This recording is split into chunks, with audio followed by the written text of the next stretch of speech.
Welcome to citizens pulse. నేను మీ రాజేష్.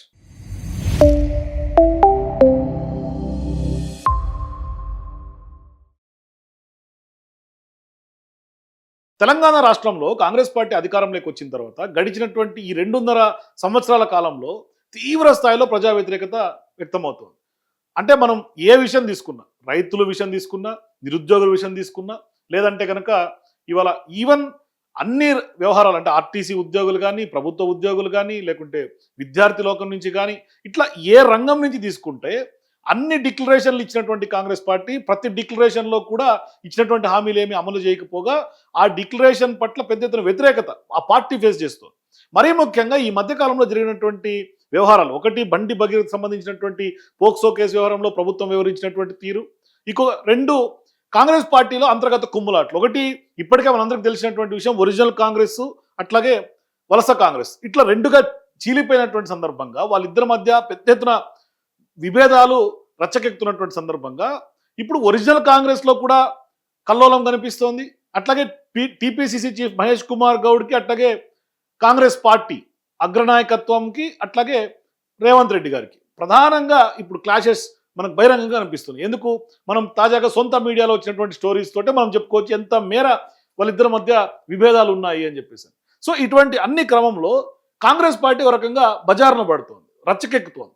గతంలో గాంధీ భవన్లో మనందరికీ తెలిసింది, ఎప్పుడు ఏ మీటింగు ఏ సమావేశం రసాభాసగా ముగిసాల్సిందే. అది వైఎస్ రాజశేఖర రెడ్డి గారు సీఎంగా ఉన్నప్పుడైనా, లేకుంటే అంతకుముందు కిరణ్ కుమార్ రెడ్డి గారు సీఎంగా ఉన్నప్పుడైనా, రోసే హయాంలో కానీ, మరి ఎవరు పార్టీ అధ్యక్షుడు ఉన్నా కూడా అటువంటి పరిస్థితులు పరిణామాలు ఎక్కువ శాతం కాంగ్రెస్లో ఉండేది. అంటే కాంగ్రెస్ అంటేనే ప్రజాస్వామ్యం ఎక్కువ అని చెప్పుకుని ప్రజాస్వామ్యం ముసుగులో బహిరంగంగా వీధిన పట్టమే కాంగ్రెస్ పార్టీకి ఉన్నటువంటి కల్చర్. కాంగ్రెస్ కల్చరే అంత. ఎందుకు ఇదే సీఎం రేవంత్ రెడ్డి గారికి సంబంధించి ఆయన పీసీసీ అయిన తర్వాత కూడా ఈయనను వ్యతిరేకించినటువంటి వాళ్ళు చాలామంది ఉన్నారు. కోమటిరెడ్డి వెంకటరెడ్డి నుంచి మొదలుకుంటే, ఉత్తమ్ కుమార్ రెడ్డి నుంచి మొదలుకుంటే, బట్టి విక్రమార్క నుంచి మొదలుకుంటే, సీనియర్లు అందరూ జట్టు కట్టారు. జగ్గారెడ్డి అనేక సందర్భాల్లో రేవంత్ రెడ్డి గారిని బహిరంగంగా విమర్శించారు. కోమటిరెడ్డి రాజగోపాల్ రెడ్డి లాంటి వాళ్ళు ఏకంగా పార్టీని వీడి వెళ్ళిపోయారు రేవంత్ రెడ్డి గారు పీసీసీ అయిన తర్వాత. మరి ఇంత భారీ స్థాయిలో కుదుపు ఎప్పుడు కుదుపుతూనే ఉంటుంది కాంగ్రెస్ పార్టీని. కానీ ఇవాళ అందరూ మళ్ళీ కలిసి పనిచేస్తున్నారు. అధికారంలోకి వచ్చిన తర్వాత అధికారంలోకి రావడం కోసం కలిసి ఉన్నట్టుగా నటించారు, కలిసి ఉన్నట్టుగా ఇప్పటికి కూడా కనిపిస్తున్నారు, కానీ వాళ్ళు ఏం కలిసి లేరు. అందుకనే ఇవాళ ప్రజల్లో భారీ స్థాయిలో వ్యతిరేకత వ్యక్తం అవటం, మరోవైపు దాన్ని తట్టుకోవటం మన వల్ల కాదని కాంగ్రెస్ పార్టీకి సంబంధించినటువంటి సెఫాలజిస్ట్ ఎవరైతే సునీల్ కనుగోలు ఉన్నారో ఆయన స్పష్టంగా ఇప్పుడు కాంగ్రెస్ పార్టీకి చెప్పినట్టుగా కూడా తెలుస్తుంది. ఎందుకు అంటే ప్రజల్లో వస్తున్నటువంటి వ్యతిరేకత సందర్భంగా మన వల్ల తట్టుకోవడం కాదు అని కాంగ్రెస్ పార్టీ నాయకులు అయితే డిసైడ్ అయిపోయినట్టుగా స్పష్టంగా సంకేతాలు అందుతూ ఉన్నాయి. ఎందుకు అంటే బండి భగీరథకు సంబంధించినటువంటి వ్యవహారంలో జరిగినటువంటి డ్యామేజ్ కాంగ్రెస్ పార్టీకి అంతా ఇంత కాదు, చాలా పెద్ద ఎత్తున డ్యామేజ్ జరిగింది. ఎందుకు అంటే బీఆర్ఎస్ పార్టీ బాధితుల పక్షాన పోరాటం చేస్తే బీజేపీ పార్టీ వాళ్ళ తండ్రిగా ఉన్నటువంటి ఆయన కేంద్ర మంత్రిగా ఉండి కూడా కొడుకును కాపాడుతున్నాడు, లేకుంటే కొడుకును దాచి ఉంచాడు, ఇటువంటి విమర్శలు ఎదుర్కొంది. కానీ ఇప్పుడు రేవంత్ రెడ్డి గారు కూడా సేమ్ అటువంటి విమర్శలు ఎదుర్కొన్నారు. ఎదుర్కోకపోగా ఆయనకు సంబంధించినటువంటి హాస్పిటల్లోనే కొంత దాచాడు, 9 రోజుల పాటు ఆయన పాత్ర కూడా ఉంది అని ప్రజలు నమ్ముతూ ఉన్నారు. ఎందుకు ఇవాళ చాలా వరకు వచ్చినటువంటి కథనాలు, మీడియాలో వచ్చినటువంటి స్టోరీలు, లేకుంటే బక్కా జడ్సన్ గారు లాంటి వాళ్ళ వ్యాఖ్యలు, అంటే రేవంత్ రెడ్డి గారు సహకరించడం వల్లే ఈ కేసు ఇంతలాగా ప్రొలాంగ్ అయింది, బాధితురాలకు న్యాయం జరగట్లేదు అనేది ఒక అవుట్ రైట్గా ఒక నెరేటివ్ బిల్డ్ అయిపోయింది ప్రజల్లో. మరి ఇట్లాగే కంటిన్యూ అయితే మళ్ళీ గెలవడం అసంభవం, కష్టం అనేది కూడా కాంగ్రెస్ పార్టీ నాయకత్వం డిసైడ్ అయిపోయినట్టు తెలుస్తుంది.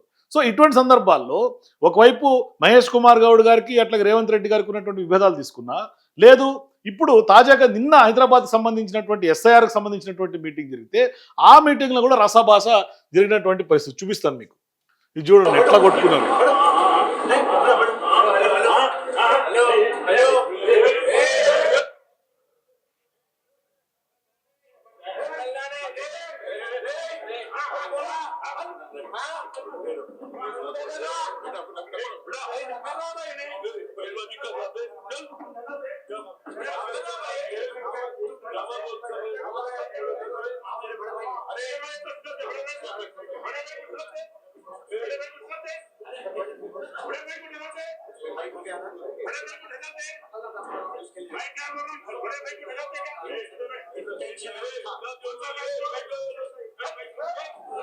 ఇట్లా కొట్టుకొని గల్లాలు పట్టుకొని తోసుకున్నటువంటి పరిస్థితి. దేనికి కొట్టుకున్నారు తెలుసా? ఇది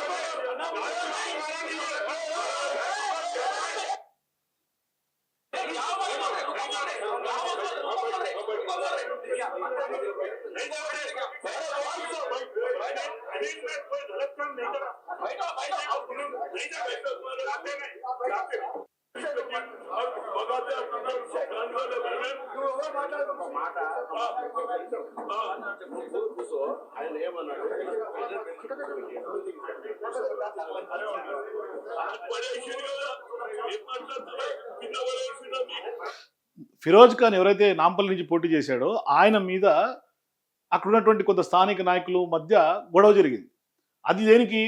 మంత్రి అజరుద్దీన్ పక్కన ఎవరు కూర్చోవాలనే దాని మీద ఒక కుర్చీకి సంబంధించినటువంటి వివాదం, అంటే ప్రోటోకాల్ లాంటిది.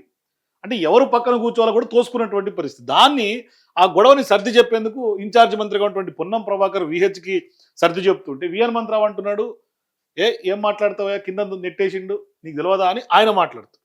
అయితే ఇదంతా అయిపోయిన తర్వాత సీన్ కట్ చేస్తే ఆయన నాకు స్టేజ్ మీద రామంటున్నా, నేను రాను అని నేనే నొక్కిన ఆయన నాకు నొక్కిన ఆ చీర ఉన్నది రైట్. మేము పడిపోయినాం. దాని తర్వాత ఆయన వచ్చి గుద్దులు పెట్టుకున్నారు. సో ఏం లేదు, ఇది మా పార్టీ ఫ్యామిలీ.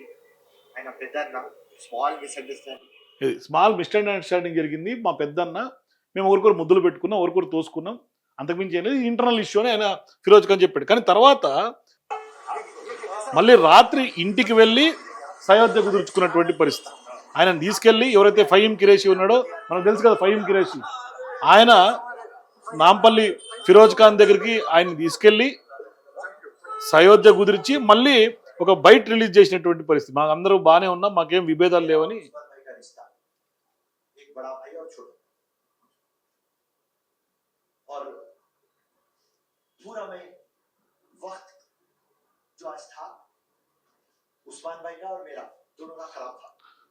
అది ఉస్మాన్ భాయ్ నేను బడే భాయ్ చోటే భాయ్ అని చెప్పి కొట్టిపడేసినటువంటి పరిస్థితి. సో ఇది కాంగ్రెస్ పార్టీ కొత్త ఏమి కాదు, ఇటువంటి వివాదాలు అది రెగ్యులర్గా ఉంటాయి. కాబట్టి ప్రభుత్వానికి పార్టీకి కూడా సమన్వయం లేదు అని స్పష్టంగా అర్థమవుతా ఉంది. అనేక అంశాల్లో ప్రూవ్ అయింది. ఆఖరికి నిన్న కూడా బజార్కి కొట్టుకున్నటువంటి పరిస్థితి మీకు నేను చూపించినట్టుగా. కాబట్టి కాంగ్రెస్ పార్టీకి ప్రభుత్వానికి సమన్వయం లేదు అనేది స్పష్టంగా అర్థమవుతోంది. అట్లాగే ప్రజల్లో నుంచి వస్తున్నటువంటి వ్యతిరేకతను తగ్గించుకునేందుకు మళ్ళీ సునీల్ కనుగోలు, ఎవరైతే గతంలో కాంగ్రెస్ పార్టీ అధికారంలో తీసుకొచ్చేందుకు కృషి చేసిండో స్ట్రాటజిస్టు, అట్లాగే గ్యారంటీలకు సంబంధించి ప్రజల్లోకి బలంగా తీసుకెళ్ళగలిగాడు. ఇప్పుడు ఆయన కర్ణాటకలో క్యాబినెట్ పోర్ట్ఫోలియో ఇచ్చి అక్కడ పెట్టారు సునీల్ కనుగోలు. కర్ణాటకలో కూడా గెలుపుకు కారణం ఆయనే అనేది. కాబట్టి తెలంగాణలో కూడా ఆనాడు ఆయన వ్యూహాలతోనే గెలిచింది. కానీ ఇవాళ ఆయన్ని మళ్ళీ తెలంగాణ కాంగ్రెస్ పార్టీ తీసుకురావాలి, నియమించుకోవాలి అని ఒక డెసిషన్ తీసుకున్నట్టు తెలుస్తుంది. ఒకవైపు సోషల్ మీడియాలో బీఆర్ఎస్ పార్టీ దూకుడు కూడా మనకు కనిపిస్తుంది. పెద్ద ఎత్తున కాంగ్రెస్ పార్టీ డిఫెన్స్ మోడ్లోకి వెళ్ళిపోతుంది. కాంగ్రెస్ పార్టీ తట్టుకునే పరిస్థితి లేదు. ఎందుకంటే బండి భగీరథ విషయంలో పెద్ద ఎత్తున కాంగ్రెస్ పార్టీ పూర్తిగా డిఫెన్స్లో పడిపోయింది. కాంగ్రెస్ పార్టీ నాయకత్వం కానీ, మంత్రులు కానీ, ఎమ్మెల్యేలు కానీ మొత్తం వెనుకబడిపోయినటువంటి పరిస్థితి సోషల్ మీడియా వార్లో. సో ఇటువంటి సందర్భాల్లో బండి సంజయ్ కొడుకు వ్యవహారంలో రేవంత్ రెడ్డి గారు వ్యవహరించినటువంటి పరిస్థితి, ఆయన చేసినటువంటి వ్యాఖ్యలు ఏ విధంగా కాంగ్రెస్ పార్టీని డిఫెన్స్ మోడ్లోకి పడేసినాయి, నష్టం ఎక్కువగా జరిగిందనే ఒక భావన ప్రజల్లో కలుగుతోంది. మరోవైపు ఈ యొక్క అన్ని అంశాలు 200 ఏళ్ళు గడిచిపోయిన తర్వాత ప్రజల్లో ఏ కోశాన కూడా కాంగ్రెస్ పార్టీకి పాజిటివ్ వేవ్ లేకపోవటం, చివరికి సునీల్ కనుగోలు వస్తేనే మనకు మళ్ళీ సమస్యలన్నీ తీరుతాయి అని అనుకునేలాగా ఆపద మొక్కుకుంటోందట కాంగ్రెస్ పార్టీ. ఇది బయట సోషల్ మీడియాలో అట్లాగే గాంధీ భవన్ వర్గాల్లో జరుగుతున్నటువంటి చర్చ.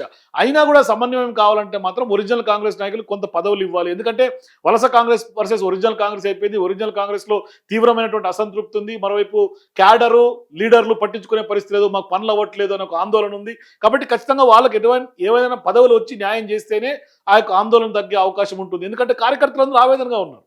సో ఇటువంటి సందర్భాల్లో సోషల్ మీడియా కూడా కాంగ్రెస్ పార్టీ కార్యకర్తలు ఎవరు పని చేసే పరిస్థితి లేదు, కాంగ్రెస్ పార్టీ ప్రభుత్వానికి సపోర్ట్ చేసే పరిస్థితి లేదు.